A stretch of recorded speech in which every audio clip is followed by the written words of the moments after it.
بسم الله الرحمن الرحيم.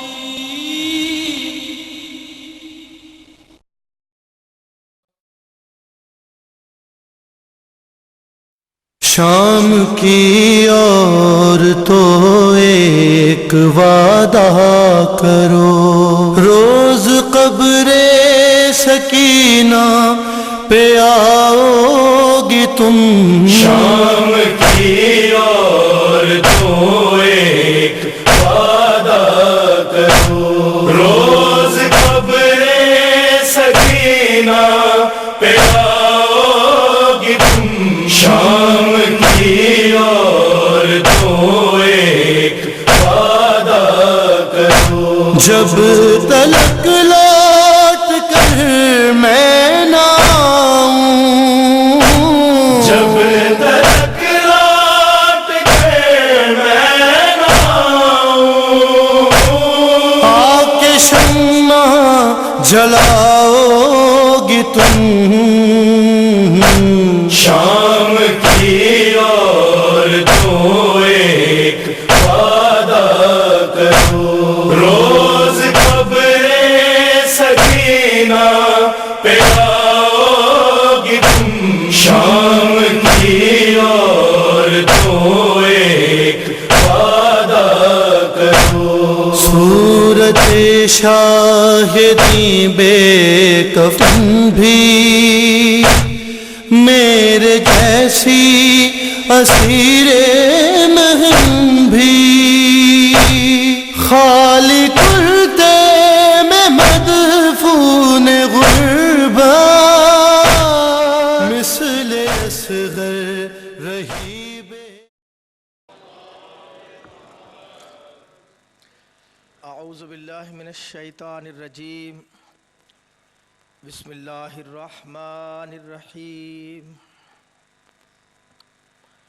الحمد للہ الذی ہدانا لہذا وما كنا لنہتدی لولا ان ہدانا اللہ، لقد جاءت رسل ربنا بالحق ثم الصلاة والسلام علی صاحب الدعوة النبویۃ والصولۃ الحیدریہ والعصمۃ الفاطمیۃ والحلم الحسنیۃ والشجاعۃ الحسینیہ والصبر السجادیۃ والمآثر الباقریۃ والآثار الجعفریہ والعلوم الکاظمیۃ والحجج الردویۃ والجود التقویہ والنقاوۃ النقویۃ والہیبۃ العسکریۃ والغیبۃ الالہیات القائم بالحق۔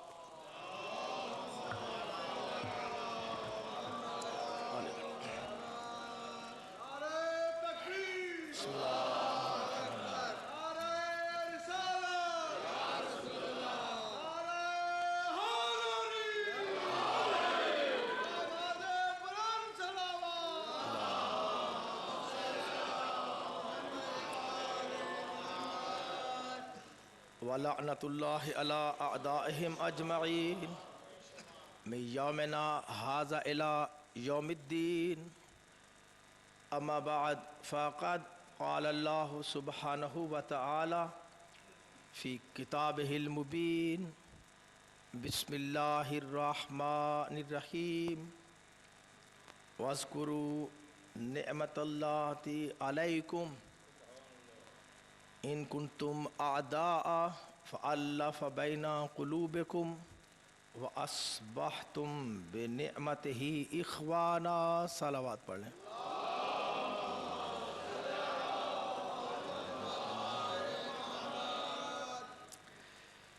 برادران اسلام، حاضر مجلس، رب العالمین بوسیلہ محمد و آل محمد ہم سب کا یہاں پر آنا قبول و منظور فرمائے۔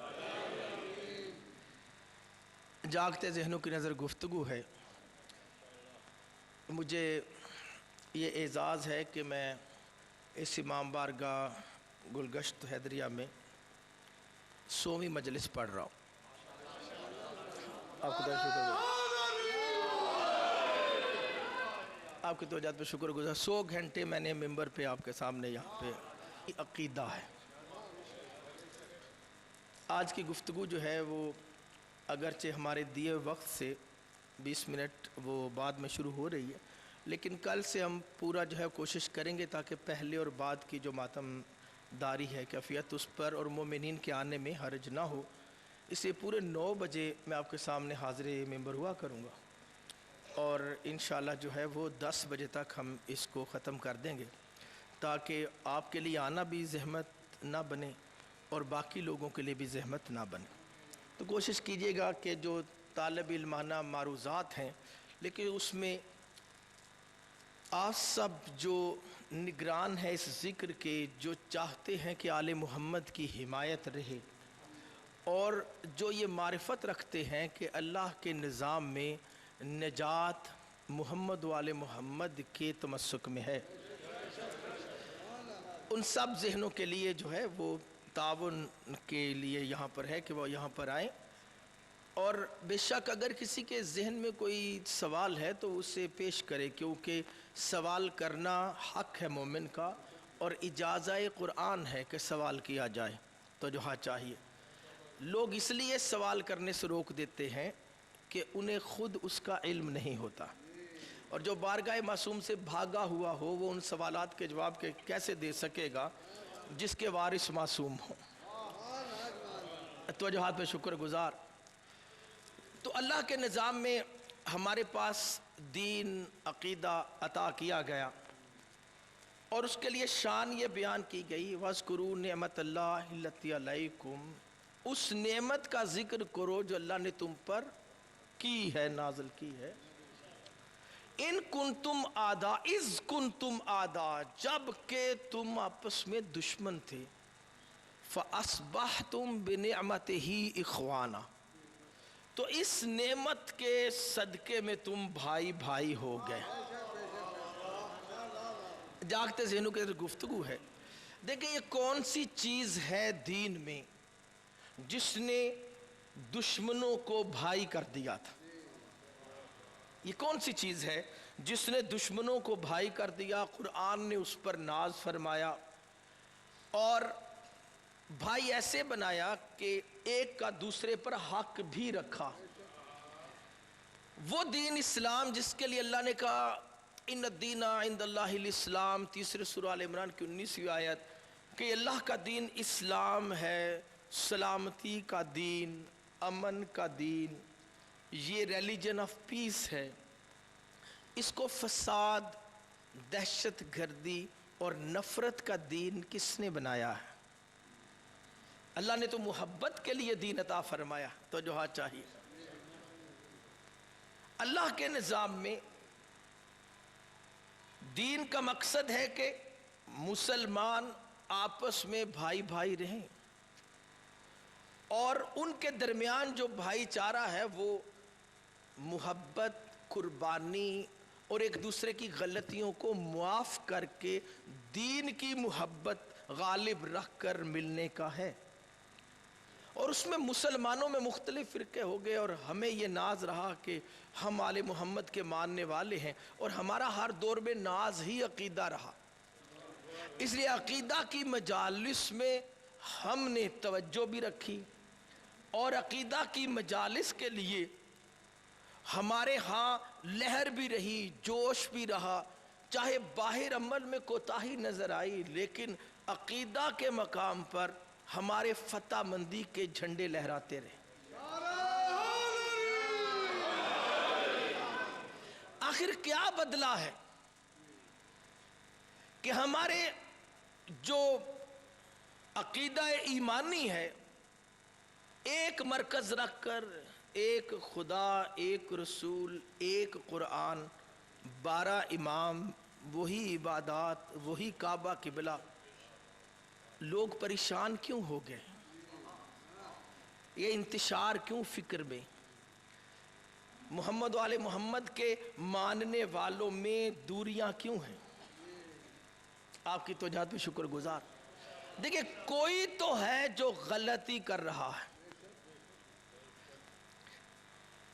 یعنی کوئی ذہن تو ہے جو غلطی کرے. کیا یہ غلطی گلیوں میں بیٹھے ہوئے لوگ کر رہے ہیں یا یہ غلطی کسی قیادت سے ہو رہی؟ جاگتے ذہنوں کو کلام کرتے. اسلام میں اندھا ماننے کا دین ہے نہیں. نہ آپ کسی کی بات اندھا بن کے سنیں عقل کا اندھا، اور نہ عقل کا اندھا بن کر کسی کے پیچھے لگے. اسلام دین عقل کا ہے. اپنے رویے پر غور کرے کہ کہیں کسی کے پیچھے اندھا بن کر تو نہیں چل رہے. تو جو ہاتھ چاہیے. دیکھیں میں جو ہوں وہ عالم ہونے کا دعویٰ نہیں، کیونکہ عالم اس کائنات میں 14 ہیں. 15واں کوئی عالم نہیں، چاہے وہ فرشتہ ہو چاہے وہ نبی ہو، سارے اس باب علم کے طالبان علم ہیں. جاگتے ذہنوں کو کلام کر. آپ کی توجہ چاہیے. اختلافات پیدا ہوئے ہیں، فکر میں اختلافات ہیں. کیا یہ معاشی بحران ہے، معاشرتی بحران ہے، اخلاقی پستی کی وجہ سے ایسا ہوا ہے، یا عقیدے کو ناقص اتنا کر دیا گیا کہ اخلاق پست ہو گئے ہیں؟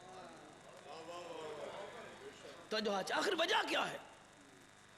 آل محمد کے پیار کرنے کا دعویٰ کرنے والے آل محمد کے ذکر سے منہ پھیر کر کیسے بیٹھ گئے؟ تو جو چاہیے. کس نے حد لگائی کہ یہاں تک کسی کو مانا جائے اور یہاں تک انکار کر دیا جائے؟ تو جو چاہیے. تو اللہ کے نظام میں یہ جو دین دیا گیا اس میں سب سے بڑی چیز جس کا نتیجہ نکلا کمال پر، کہا کہ اللہ نے وَاذْكُرُوا اور ذکر کرو اس نعمت کا جو اللہ نے تم پر نازل کی، اور اس نعمت کے صدقے وَأَصْبَحْتُمْ بِنِعْمَتِهِ إِخْوَانًا، تم اس نعمت کے وجود سے، اس کی برکت سے بھائی بھائی بن گئے. کمال کی منزل اسلام میں مومنین کا آپس میں بھائی بھائی بن جانا. تو جہاد پہ شکر گزار. جب بھائی بن گئے تو اب کون بھائی بنے گا؟ تو جہاد پہ شکر گزار. وہی کسی کے لیے امن، سکون، سلامتی، محبت بانٹ سکے گا جو خود یقین کی منزل پر ہوگا، کانفیڈنس میں ہوگا، اعتماد میں ہوگا. جو خود کسی وسوسے، وہم اور کمزوری کا شکار ہو، وہ صرف وہم پھیلا سکتا ہے، یقین نہیں پھیلا سکتا. اور جو وہم پھیلانے والے تو جو چاہیے وہ کسی کا بھائی نہیں بنتا.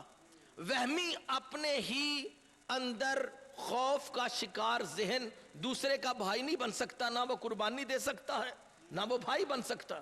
اسے قرآن پاک نے دوسرے سورۃ البقرہ کی 4 آیت میں اس کو پیش کیا، الذین یؤمنون بما انزل الیک وما انزل من قبلک وبالآخرۃ ھم یوقنون، کہ مومن وہ ہے جو دین اسلام کا پیکر ہو، امن سلامتی پھیلانے والا ہو، اور مومنین کا بھائی ہو، اس کے غم، اس کی خوشی میں شریک، اس کی دعوت پر ہاں کہنے والا ہو. توجہ چاہیے. اور اس کے بعد وہ آخرت پر یقین کی منزل پر ہو، اسے پتا ہو کہ ہم یقین کے ساتھ ہیں، اور جو یقین والا ہوگا توجہ چاہیے وہی یقین والا ہو سکے گا قرآن کے نظام میں. جو صرف دعویٰ نہ کرے، اس کی دلیل لے کر آئے.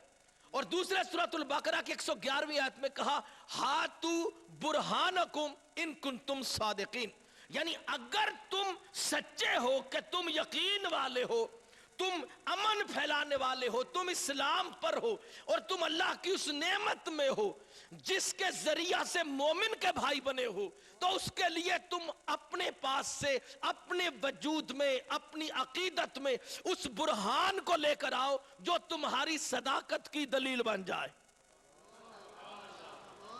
آپ کی توجہ پہ شکر گزار. ایک مرتبہ قریب آتے ہوئے بابا سے بلند صلوات پڑھ.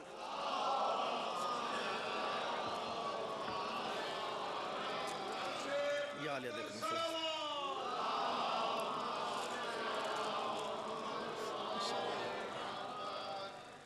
یعنی برہان. قرآن نے مطالبہ کیا ہے کہ سچا وہ ہے، ایمان پر وہ ہے، امن والا وہ ہے، توجہ چاہیے جو اپنی صداقت کے لیے برہان لے کر آئے.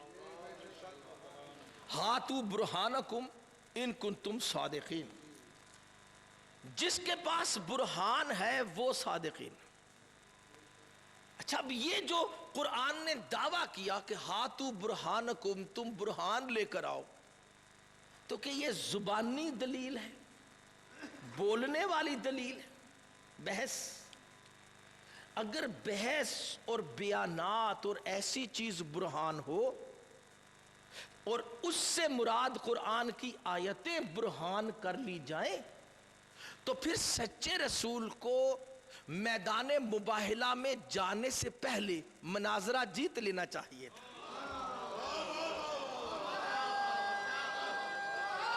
تو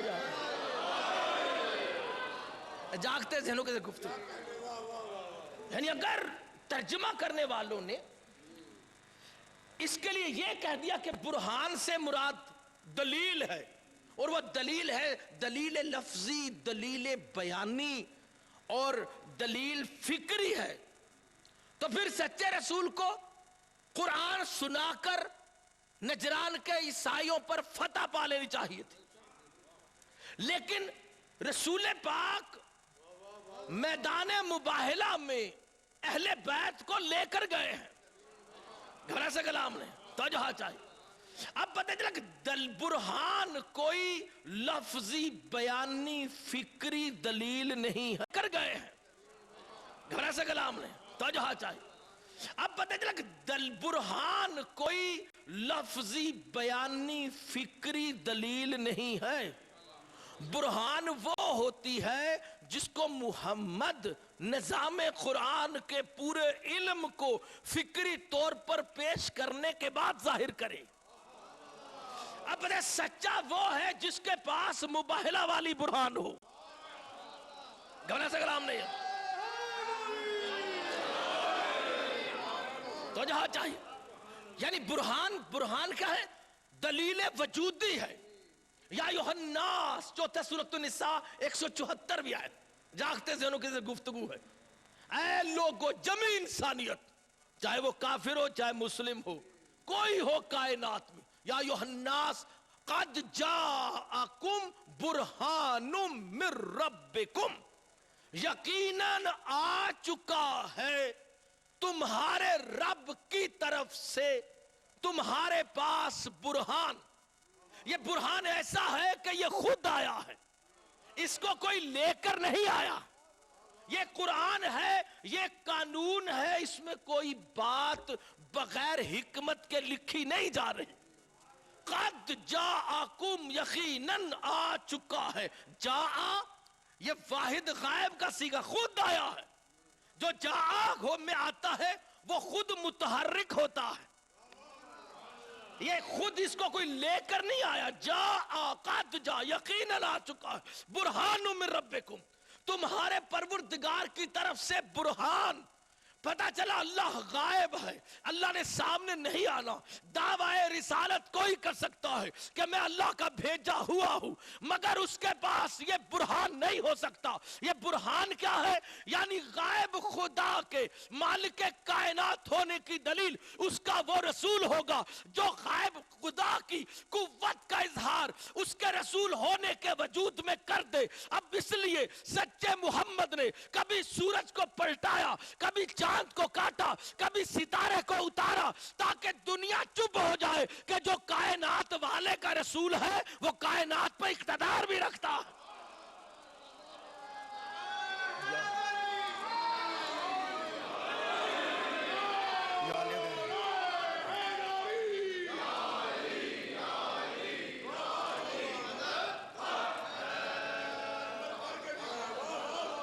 یعنی برہان اس کو کہا جائے گا جس کا وجود دلیل بن جائے.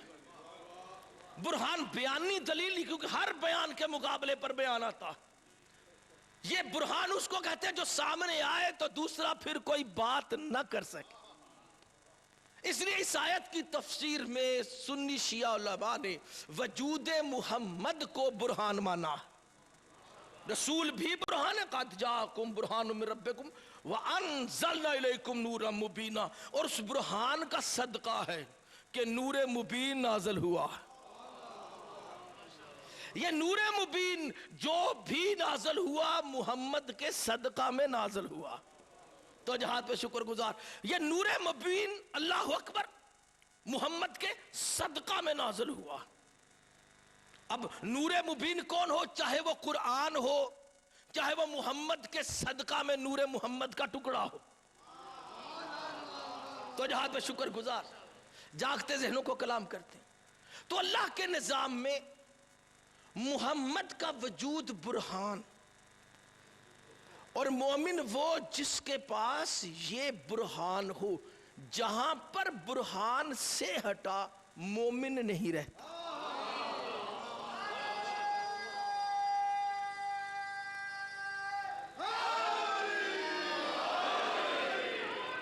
آپ کی توجہ پہ شکر گزار. اب اس کمال پر پھر قرآن نے ارشاد فرمایا. جاگتے ذہنوں کو کلام کرتے ہیں. ان کنتم فی ریب, دوسرا سورۃ البقرہ 23-24. اگر تم کو کوئی شک ہے مما انزلنا علی عبدنا, جو ہم نے اپنے عبد پر نازل فرمایا ہے. اگر تم کو کوئی شک ہے جو ہم نے اپنے عبد پر نازل فرمایا. اللہ تو ایک ہے, گھبرانے سے کلام ہی نہیں. اللہ تو ایک ہے, توجہ چاہیے. جب اللہ ایک ہے تو اللہ ہم کیوں کہہ رہا ہے؟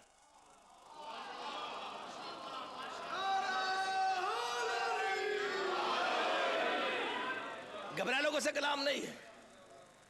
اللہ ایک ہے, اللہ ہم کیوں کہہ رہا ہے؟ اب دیکھیں, اس کے لیے لوگوں نے ضد بنائی. اپنی جہالت کے گڑے میں بیٹھ کر وہ ضد لگائے بیٹھے کہ اللہ جو اپنے احترام میں ہم کہتا ہے. یہ میں نے پچھلے سال بھی بات کی, آپ کو پھر عرض کر کے جا رہا ہوں کہ کوئی عربی کے قانون میں احترام کے لیے جمع کا صیغہ نہیں ہوتا. عربی زبان کا کوئی ایسا اصول نہیں کہ احترام کے لیے جمع بولی جائے. یہ لکھنؤ والوں کا طریقہ ہے. تو جہاں چاہیے تو اللہ نے قرآن لکھنؤ کے آداب میں نہیں بھیجا. تو جہاں چاہیے جاگتے دنوں کو کلام کرتے. تو اللہ نے کیوں کہا کہ ہم نے نازل کیا؟ تو جہاں چاہیے. تو اس کے لیے ایک ہی عقل کام کرتا ہے, طریقہ. وہ یہ کہ اللہ وسیلے سے جب نازل کرتا ہے. اب وسیلے سے جس پر نازل ہوا, گھبرا لوگوں سے کلام نہیں, وہ کم از کم 2 کا عبد ہونا چاہیے. گھبرا لوگوں سے کلام نہیں.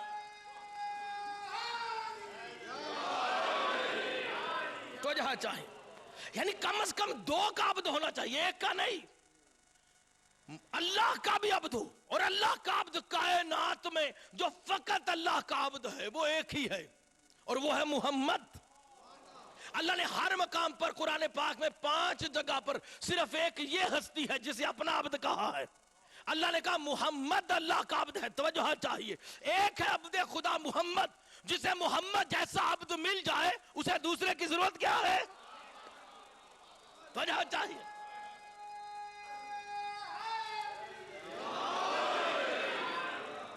اللہ کا ایک عبد ہے محمد, اور جس کو محمد جیسا عبد مل جائے اسے دوسرے کی ضرورت نہیں. توجہ چاہیے. یہ محمد کی عبدیت میں کوئی کمی ہے کہ خدا کو ایک اور عبد چاہیے؟ گھبرا لوگوں سے کلام نہیں ہے. ان کل من فی السماوات والارض الا آتی الرحمن عبدا, 19 سورہ مریم کی 93 آیت. کائنات کی ہر چیز اللہ کا عبد ہے, رحمان کا عبد ہے, رحمان کا عبد ہے. ہر کائنات کی چیز ذرہ سے لے کر فرشتے انبیاء تک اللہ کے عبد, رحمان کے عبد. لیکن ایک عبد ہے, عبد خاص. توجہ چاہیے. اور وہ ہے محمد. اور جس کو محمد جیسا عبد مل جائے اس اللہ کو اور کیا چاہیے؟ عبادت خدا کی ہے. گھبرا لوگوں سے کلام نہیں. لیکن عبدیت صرف اللہ کی نہیں, عبدیت اپنے مولا کی ہے, غلام اس کے ہے جو آپ کا مولا ہے. توجہ چاہیے. اس لیے اس نظام عبدیت کے کمال پر میرے مولا علی نے وضاحت فرمائی قرآن کے پیغام کی تشریح کرتے ہوئے, اور فرمایا انا عبد من عبید محمد. توجہ چاہیے.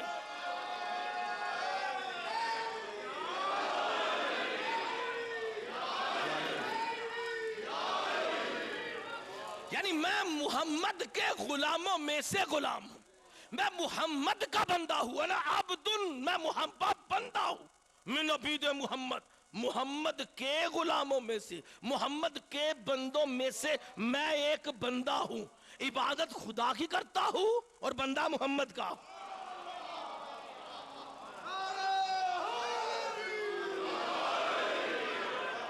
تو جہاں چاہیے دیکھیں اس کی بڑی آسان مثال آپ کو قریب لاتے ہوئے، سارے فوجی سیلیوٹ حکومت کے جھنڈے کو کرتے ہیں، ملازم حکومت کے ہوتے ہیں، لیکن بٹ مین ملازم میجر کا ہوتا ہے، میجر جو کہے، کیپٹن جو کہے، لیفٹنٹ جو کہے، جو ان کا ملازم، بٹ مین کی نوکری ان کی بنیاد پر ہے، اس کا کام کرے گا تو حکومت کا ملازم رہے گا۔ اگر میجر نکال دے کہ یہ ہمارا بندہ ہی نہیں ہے تو فوج حکومت رکھے گی؟ وہ کہے کہ جب تو اس کی غلامی نہیں کرتا جس کے لیے تجھے رکھا گیا ہے تو جہاں چاہیے عبادت خدا کی ہے، بندگی مولا کی ہے، غلامی توجہ چاہیے۔ اللہ کا ایک ہی بندہ ہے با کمال، وہ محمد، اور علی ہے محمد کا بندہ، گھنا سے کلام نہیں، اور علی نے کہا ہم ایک نہیں ہم 12 ہیں، گھنا سے کلام نہیں۔ محمد کو جب علی جیسے 12 بندے مل جائے تو ہم جیسوں کا کیا کرے گا؟ کیا جائے؟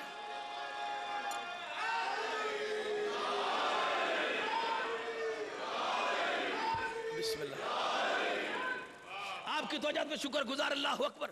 اب اس کا مطلب جب علی نے کہا میں محمد کا غلام ہوں، انا عبد من عبید محمد، میں محمد کا غلام ہوں، توجہ چاہیے۔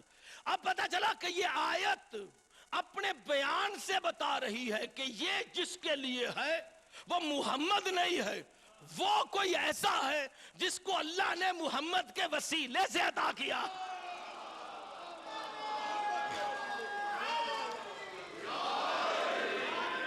جیسے قرآن نے کہا دوسرے سورۃ البقرہ کی 23-24 آیت میں، اور کہا ان کنتم فی ریب مما نزلنا علی عبدنا، اگر تمہیں کوئی شک ہے کہ ہم نے اپنے عبد پر جو نازل کیا ہے اس میں کوئی شک ہے، فَأْتُوا بِسُورَةٍ مِّن مِّثْلِهِ، تو سورت سے مراد ہے کوئی نشانی، تو تم بھی لے کے آؤ اس جیسی کوئی نشانی۔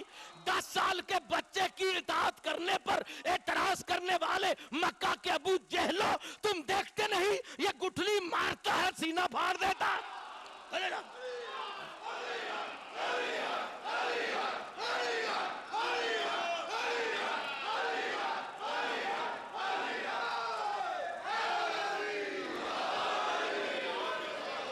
اللہ اکبر۔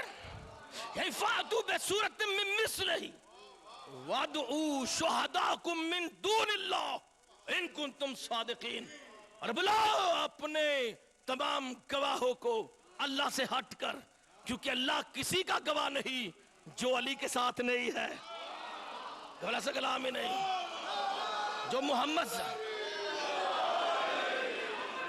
تو جہاں چاہیے وَادْعُوا شُهَدَاءَكُم مِّن دُونِ اللَّهِ ان کنتم صادقین فاتقوا النار التی وقودها الناس والحجارہ، اور ڈرو اس آگ سے جو جلائی گئی ہے علی کے دشمنوں کے لیے، گھبرا سے کلام نہیں ہے۔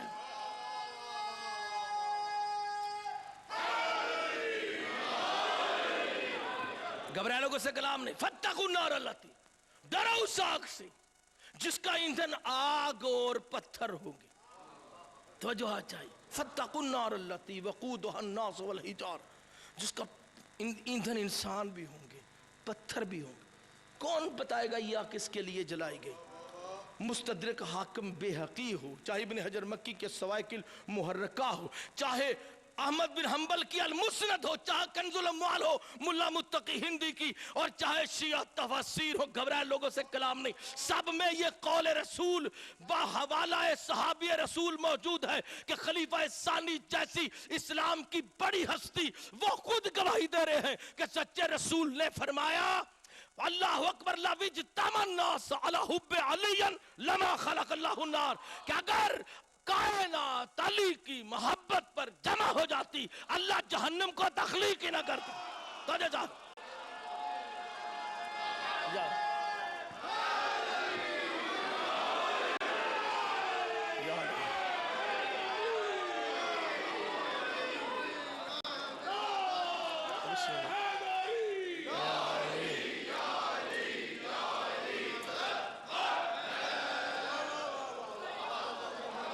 فاتقوا النار التي وقودها الناس والحجارہ. اللہ کہتا ہے ڈرو اس آگ سے، تقوی اختیار کرو. تقوی نام ہی علی کے لیے جلائی گئی، دشمن علی کے لیے جلائی گئی آگ سے بچ جانے والا عمل کرنے کا نام ہے. تقوی نام اس کا ہے. فاتقوا النار التي، ڈرو اس آگ سے، تقوی اختیار کرو. اس آگ سے تقوی اختیار کرو، گھبرا لوگوں سے کلام نہیں. یہ تقوی اس آگ سے جو دشمن علی کے لیے جلائی گئی ہے. وقودها الناس والحجارہ، جس میں اللہ پھینک دے گا اس بندے کو بھی جو علی کے خلاف سوچ رکھتا ہے، اور اس پتھر کو بھی جو اس سوچ میں مددگار ثابت ہوا. گھبرائے سے کلام نہیں. اللہ تو پتھر کو کیوں پھینکے گا؟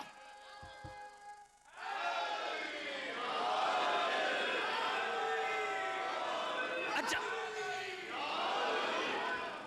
اللہ اس پتھر کو کیوں پھینک دے گا؟ اللہ اس پتھر میں تو عقل نہیں ہے.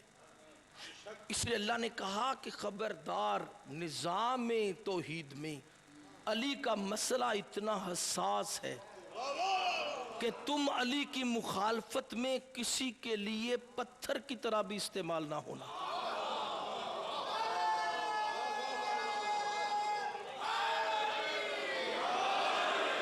گھبرا لوگوں سے کلام ہے.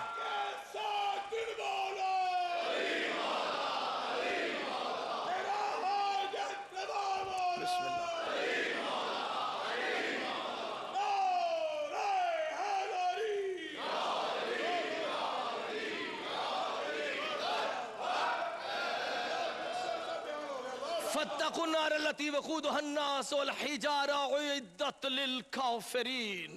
یہ آگ دھڑکائی گئی ہے، جلائی گئی ہے، دہکائی گئی ہے ان کافروں کے لیے جو رسول کی ساری باتیں مانتے ہیں، بس علی کے بارے میں نہیں مانتے. حیدری. گھبرائے لوگوں سے کلام نہیں. دیکھیں برادران، یہ علی کی محبت میں خوش ہونا یہ دل کی صحت ہے.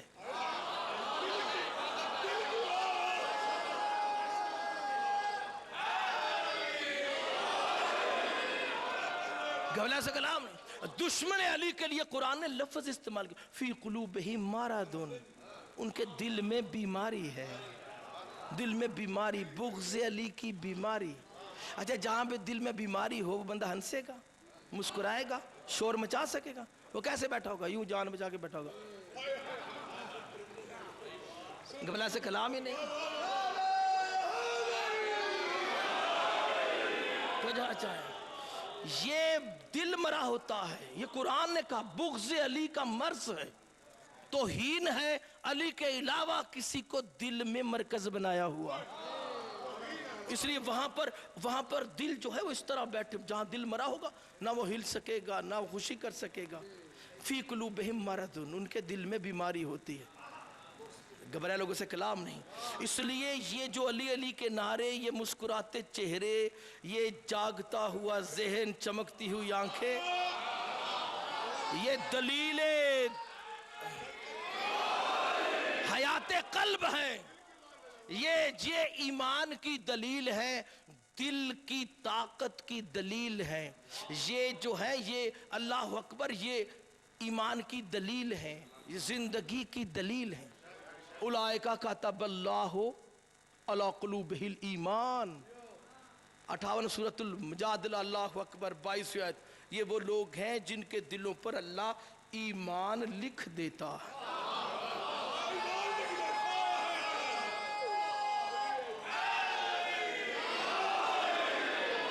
گلا سے کلام نہیں.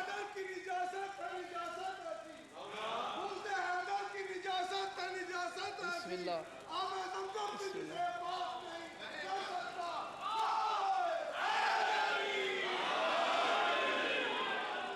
تو جہاد پہ شکر گزار جاگتے ذہنوں کی گفتگو ہے. دیکھیں مقصد یہ ہوتا ہے کہ لوگوں کو وہ پیغام پہنچے جسے کسی کی غرض نے چھپایا نہ ہو.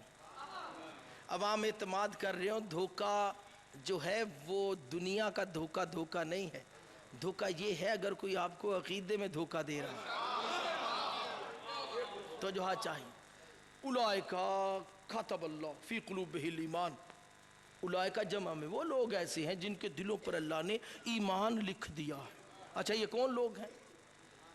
رسول کے ساتھ جو مسجد میں بیٹھے نمازیں پڑھتے ہیں، قرآن ان کے دلوں کی گواہی تو نہیں دیتا کہ وہ سارے ایمان پر ہیں۔ قرآن تو رسول کو کہتا ہے فی قلوبہم مرض، پڑھتے صحیح شریعت پر ہے تیرے پیچھے نماز، لیکن ان کے دل میں بیماری ہے، ایمان لکھا ہی نہیں ہوا، گھبرانے سے کلام ہی نہیں۔ لیکن یہ کون لوگ ہیں جن کے دلوں پر ایمان لکھا ہوا، ہر دور میں لکھا ہوا، گھبرانے کو سے کلام ہی نہیں۔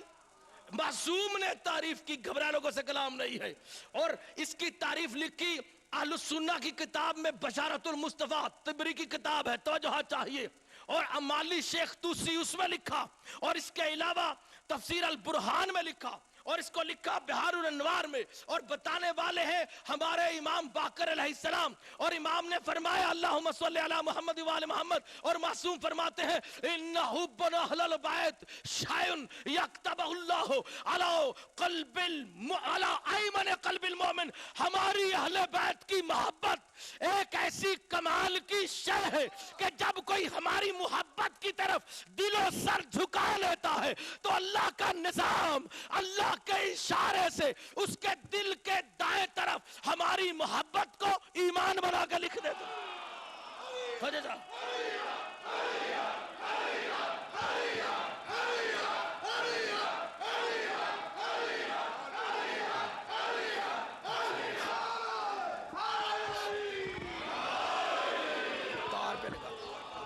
اللہ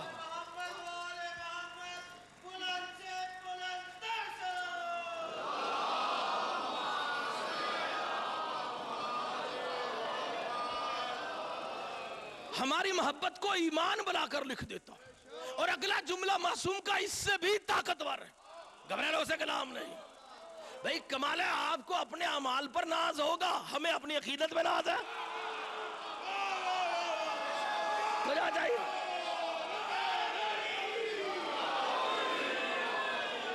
ہمیں ناز ہے اپنی عقیدت پر، ہمیں ناز ہے اپنی عقیدت پر، کیونکہ دل پر ایمان عمل نہیں لکھواتا، دل پر ایمان محبت لکھوا رہی ہے، محبت عقیدت کے کمال کا نام ہے۔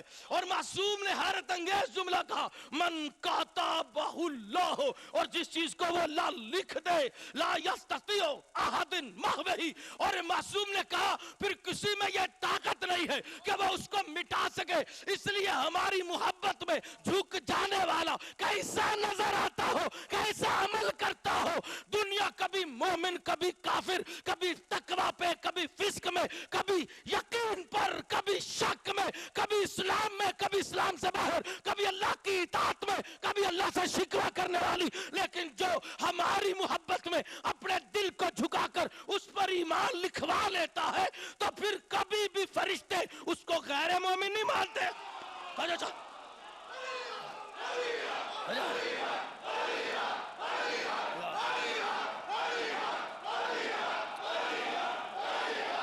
فرمایا کہ جو ہم نے اپنے بندے کے لیے نازل کیا ہے، اگر تمہیں اس میں کچھ شک ہے، گھبرائے لوگوں سے کلام، علی کے لیے کیا نازل کیا، محمد کے لیے کیا نازل کیا، برہان۔ اگر محمد برہان ہے تو وجود نور محمد بھی برہان، اگر محمد برہان تو علی بھی برہان، تو جہاں چاہیے۔ اب یہ جو دعویٰ یہ سب سے کیا گیا جتنے ہیں کائنات میں، کیا ابراہیم کے پاس برہان ہے؟ گھبرائے لوگوں سے کلام۔ کیا جبرائیل کے پاس برہان ہے؟ تو جو ہاتھ چاہیے، جہاں پر محمد والے محمد بول رہے ہو نا، وہاں برہان یہ ہے اور کوئی نہیں ہے، تو جہاں پہ شکر گزار۔ اب اللہ کے نظام میں محمد محمد، توجہ چاہیے، یہ فرق ہے کائنات کے نظام میں۔ جب ہم نے محمد پر نگاہ کر لی تو پوری کائنات الحمدللہ کہہ کر اللہ کی تعریف کرتی ہے، 24 گھنٹے کائنات اللہ کی تعریف کر رہی ہے، اور محمد کہتے اس سے ہیں 24 گھنٹے خدا جس کی تعریف کرتا ہے۔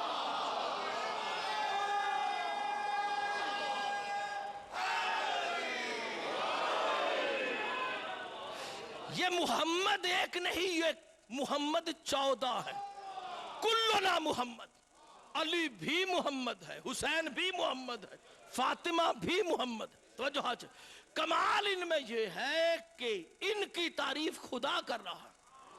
خدا اپنی تعریف نہیں کر رہا، خدا کی تعریف یہ کرتے ہیں، مخلوق کر رہی ہے، فرشتے کر رہے ہیں، مگر اللہ وہ ہے جو ان کی تعریف کر رہا. علی کی تعریف اللہ کر رہا. اب اگر کوئی آپ کو آ کر کہے کہ تم علی بن جاؤ عمل کر کے، گھبرانے کو سے کلام نہیں. تو ایک عقیدے والا ذہن جسے پتا ہے کہ علی کی تعریف وہ کرتا ہے جس کی ہم تعریف کرتے ہیں. کون سا عمل ہے جو کسی بندے کو علی بنا سکتا؟ نہیں، کوئی عمل تو بتائیں. گھبرانے سے کلام نہیں. یہ جس نے ہاتھ ڈالا ہے جہنم کے اندر سے ولایت علی اور شان علی پر، توجہ ہاں چاہیے. عقیدے والا ذہن اسے کیسے مانے گا اس چیز کو؟ کون سا عمل ہے جو کسی بندے کو علی بنا سکتا؟ کیونکہ علی تو محمد ہے. جو علی بن رہا ہے محمد بن رہا ہے، اور محمد احترام خدا کا قبلہ ہے. گھبرانے سے کلام ہی نہیں. جو محمد بننا چاہتا ہے وہ درود والا بننا چاہتا ہے. توجہ ہاں چاہیے. نہیں کوئی عمل، علی عمل کی وجہ سے علی بنے، محمد عمل کی وجہ سے محمد بنے. یہ آپ کو کس نے سمجھا؟ یہ کہاں سے پتا چلا کہ یہ چیزیں عمل سے ہوئی؟ ان کے لیے جو بھی ہوا ہے وہ اللہ کی عطا سے ہوا ہے. جاگتے ذہنوں کو کلام کرتے ہیں. تو ہم نے محمد والے محمد کو ماننا اس کمال پر ہے کہ یہ اللہ کے نظام میں کمال ہے، عطا الہیہ ان پر ہے. یہ عمل کی وجہ سے محمد اور علی نہیں، فضل کی وجہ سے محمد و علی.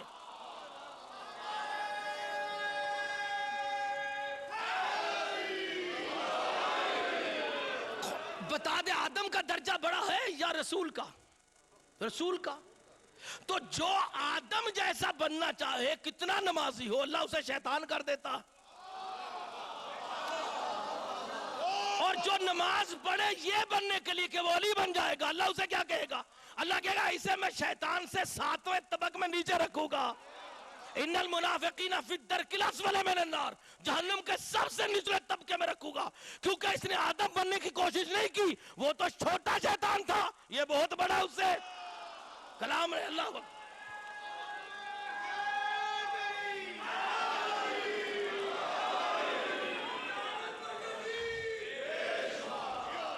آپ کی توجہ چاہیے. اچھا پتہ چلا کہ جو لوگ بھی عقیدہ رکھتے ہوئے ایمان کا فکر میں پریشانی لیے بیٹھے ہیں، یہ پریشانی دین والوں کی طرف سے نہیں، دنیا والوں کی طرف سے. ہم نے محمد اور آل محمد کو مرکز رکھا، ہمیں یہ منوائے گئے تھے. ہم نے ہجرتیں کی اماموں کے حکم سے، کی کہ نہیں؟ کیوں ہجرتیں کی؟ تاکہ اس لیے کہ ہم نمازیں پڑھ سکے ہاتھ کھول کے، اس لیے کی تھی. گھبرانے کو سے کلام ہی نہیں. انما الاعمال بالنیات. امام حکم دیتے تو ہاتھ بندوا کے نماز پڑھا لیتے. علی بن یقطین سے نہیں کروایا وضو. تو جہاں چاہیے. تو کیوں ہجرتیں کروائی گئی؟ ہم نے اپنے گھر چھوڑے، جائیدادیں چھوڑی، بچے ذبح کروائے، انڈیا جیسے جہالت کے علاقے میں آ گئی جہاں نہ تبلیغ، نہ ترویج، نہ کوئی عالم دین، نہ کوئی مجتہد، نہ کوئی فقیہ. عمل چھوٹ گئے. ایک کلمہ رہ گیا، اندر اندر بتاتے تھے ہم علی والے ہیں، علی والے ہیں. اماموں نے کہا تھا عقیدہ بچ جائے عمل ٹھیک ہو جائے گا. گھبلا سے کلام نہیں. ہجرت کا سبب عمل نہیں ہے، ہجرت کا سبب نمازیں نہیں ہیں، ہجرت کا سبب روزے نہیں لیے کروائی گئی. تاکہ ہم نے جس معیار پر ان کو معصوم سے سیکھا تھا کہیں اس میں کمی نہ آ جائے، اس لیے ہم نے ہجرتیں کی.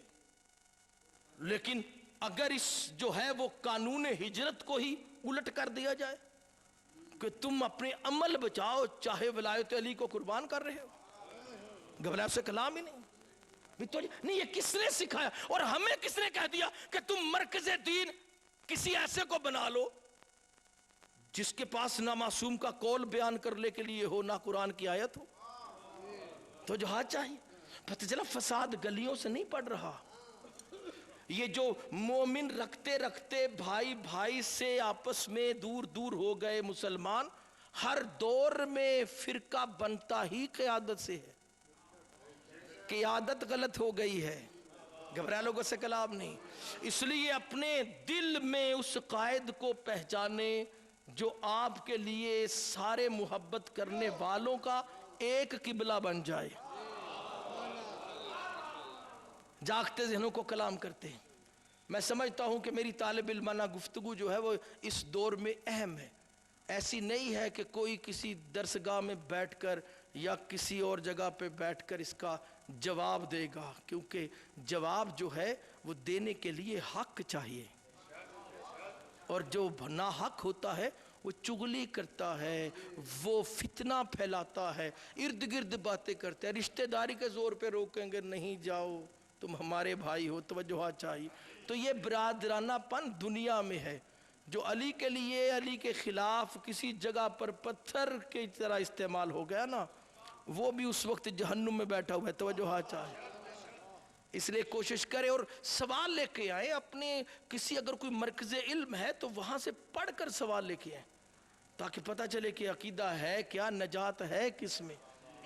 پریشانی اس لیے ہے کہ کچھ عقلوں کے پاس کلیہ نجات ہوتا ہے اور ان کو کچھ پتہ ہوتا ہے، کچھ پتہ نہیں ہوتا۔ اس وجہ جب ان تک بات آتی تو ان کا ذہن اس اختلاف کو نہیں مانتا، وہ قائم ہو جاتے کہ ہم اسے نہیں چھوڑ سکتے جو یہ چھڑوا رہا، تو جہاد چاہیے۔ لیکن وہاں پر دلیل علم نہیں ہوتی ہر، کیونکہ وہ ہوتی ہے طالب مان علم کے پاس، جنہوں نے پڑھا ہوتا ہے، ہر کسی کے پاس نہیں ہوتی۔ ہر کسی بس عقیدہ ہو سکتا ہے، لیکن جہاں پر دلیل علم بھی غائب ہو جائے، عقیدہ بھی غائب ہو جائے اور مرکز ہی بدل جائے، پھر ان کے دلائل بھی بدل جاتے ہیں، تو جہاد چاہیے۔ اس لیے پہلی گفتگو ہے، آپ کے سامنے جو بھی معروضات پیش کی ہیں قریب آتے ہوئے کوشش کریں گے کہ ان کو اور بہتر معیار پر آپ کے سامنے لایا جائے۔ تو تشریف لائے ہے یہ سب سے پہلے حسین کے ساتھ یزید کے ہوا ہے خانوادے کا۔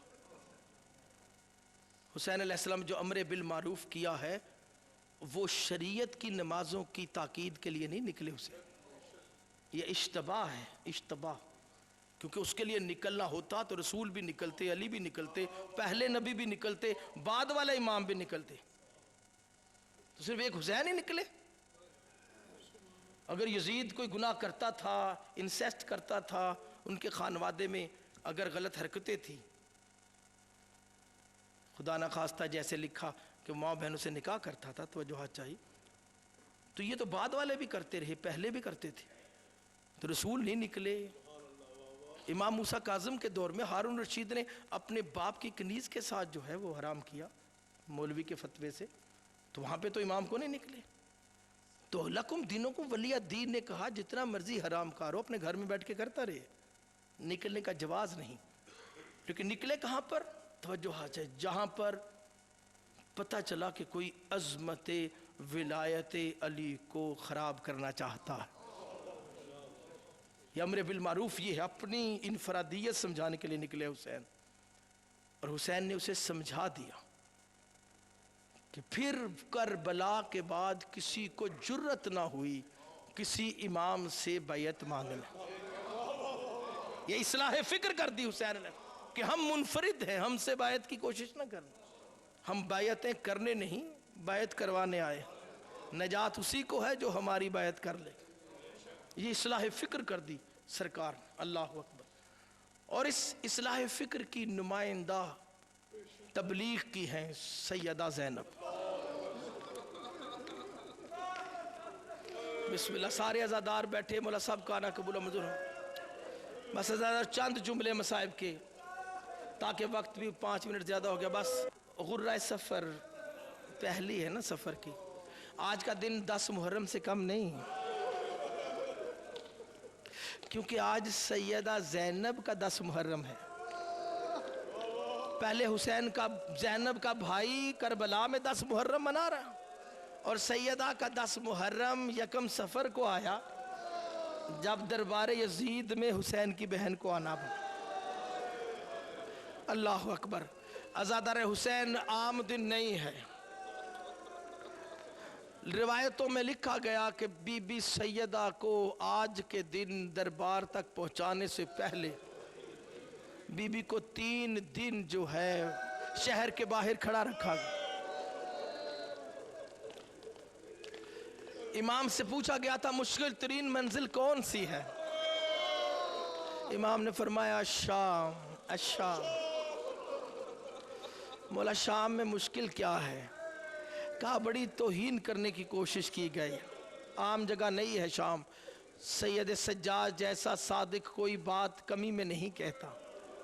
مولا پتھر تو کربلا میں بھی پڑے تھے، مولا چادریں تو کربلا میں بھی چھن گئی تھی، مولا رسیاں تو کربلا میں بھی پڑ گئی تھی، مولا قربانیاں تو کربلا میں بھی ہو گئیں، مولا پیاسوں کو کوفہ میں بھی مارا گیا ہے، دربار تو کوفہ میں بھی تھا، مگر یہ شام میں کیا ہے؟ تو میرے امام نے ایک ہی جملہ کہا تھا، اللہ اکبر، کہا شام کی منزل بڑی سخت ہے۔ کیوں سخت ہے؟ کہا اس لیے کہ میری بہن سکینہ کسی جگہ پہ ڈری نہیں۔ کہا میں نے اپنی بہن کو دیکھا کسی جگہ نہیں ڈری، میری بہن سکینہ کسی جگہ نہیں ڈری۔ امام فرماتے ہیں سکینہ ایسی بہادر تھی کہ شمر جیسا لعین بی بی سے ڈرتا تھا، کیونکہ بی بی نے باپ کے گردن پر چھری چلتے دیکھی تھی، لیکن سکینہ نے اللہ اکبر اس قتل کو دیکھ کے ڈری نہیں تھی، قاتل ڈر رہا تھا، کیونکہ معصوم سکینہ کا چہرہ ہوتا تھا اور آنکھیں عباس کی لگتی تھی، اسے گھبرا گھبرا کر تماچے مارتا تھا تاکہ ہاشمیہ ڈر جائے، لیکن سکینہ ڈرنے والی بچی نہیں ہے۔ اللہ اکبر۔ اور امام نے فرمایا میری بہن نے کسی جگہ مجھے پکارا نہیں، ڈری نہیں ہے، بی بی ایسی ہے کہ تھپڑ کھائے نہیں ڈری، کرتے کو آگ لگ گئی نہیں ڈری، بابا کا قتل ہوتے دیکھا نہیں ڈری، اور سکینہ کے سر سے چادر کھینچی گئی نہیں ڈری، ظالم نے در کھینچ لیے کان چیرے گئے، سکینہ نہیں ڈری ہے، اور کہا میری بہن کو پیاسا رکھا گیا نہیں ڈری، پیاسی کو تازیانے مارے گئے نہیں ڈری، اونٹوں پر باندھا گیا نہیں ڈری، ارے کبھی اونٹ سے گر گئی نہیں ڈری، دربار ابن زیاد میں گئی تو ظالم نے بابا کا کٹا ہوا سر سامنے کر دیا کہ حسین کی بیٹی ڈر جائے گی، لیکن میری بہن ڈری نہیں ہے۔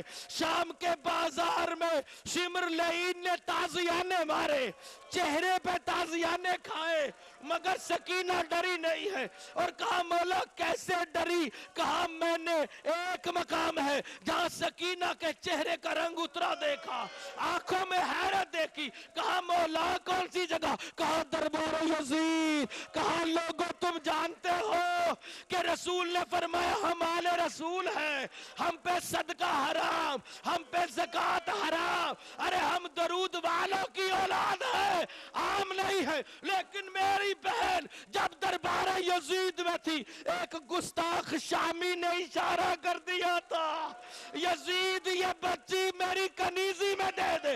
کہا پہلی مرتبہ سکینہ کی آنکھیں حیرت زدہ حیرانی سے میری طرف دیکھا، کہا بھیا سجاد ارے کیا ایسا بھی کوئی امتحان ہے؟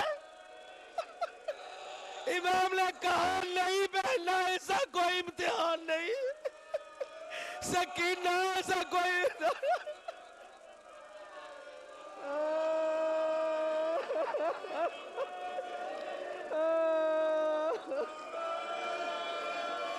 اللہ